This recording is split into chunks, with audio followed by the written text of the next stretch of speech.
Mga hunters, welcome back po sa ating channel. Meron po tayong re-reviewin ngayon. Napakagandang koleksyon ito. Napakagandang commemorative silver coin.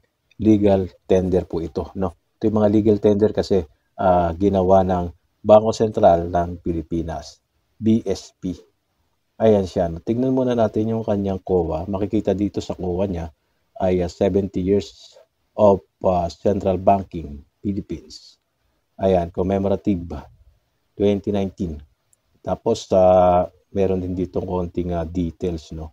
Ayan, the 500 piso commemorative non-circulation legal tender 500 piso at yung kanyang picture, no, harap at likod. At sa likod ng papel na ito, yung technical specifications niya, andyan na rin siya, no. Pwede nyo pong basahin yan, screenshot nyo, tapos pag-aralin ninyo, no. Silver coin po ito, halos pure. Kasi sabi diyan ay 99.9% AG or silver ang kanyang composition. Yan, no? Tapos, tingnan muna natin yung box nito. Konting review lang. Maganda po yung box yan, no? Kulay black at matte, no? Plastic, yari sa plastic itong kanyang box. At meron siyang transparent, makikita mo yung barya sa loob. At makapal. Kaya napakaganda ng lalagyan nitong silver coin nito. Ayan, tapos na ipopold. Tapos makikita mo yung barya, meron siyang holder dyan, kulay blue. Ayan siya. Malambot, no, talagang protektado. At meron siyang groove dito para pag kukunin mo yung barya, madali mo lang siyang masusungkit dyan. Ayan, gaganunin mo lang. So, tapos makukuha mo na yung barya sa kanyang box.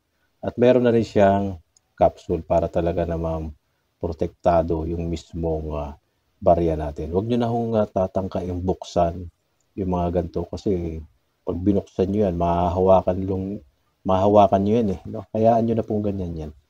Ayan. At meron siyang mga logo sa kanyang reverse.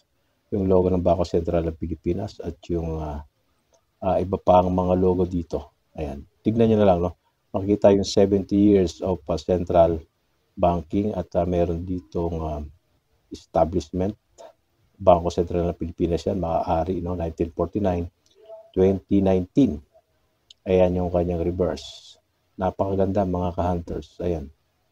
Talaga namang proof, no? Proof like po ito, yung gantong yari, no? At sa obverse, malamang ito yung obverse niya kasi nandyan yung larawan ng agila, no? Philippine Eagle, tapos yung ayan, yung Bangko Sentral ng Pilipinas at yung logo. Ayan, logo po yan at meron ditong mint mark. Yan, mint mark yan ng Bangko Sentral ng Pilipinas. Makikita dito yung 500 piso, yung kanyang denomination at words na Republika ng Pilipinas. Ayan po ang kabuuan netong baryang ito. Medyo may kalakihan to eh. No? Makikita nyo naman doon sa kanyang specification or sa kanyang featuring, mga ka-hunters. Ayan, napakagandang i-collect. No? Ang mintage nito ay nasa 9,000 pieces lang. Eh. So, hindi lahat magkakaroon. Kaya pag meron kayo nito, mas magandang alagaan. Meron kang isang piraso o 2 piraso. Okay na, di ba mga hunters? Ayan po ang ating review ngayon sa ating barya 500 piso 2019. Pakishare ng ating video, mag-follow and subscribe sa atin at mag-iwan ng komento. Hanggang dito na lang po. Maraming salamat. God bless you all. Out na tayo.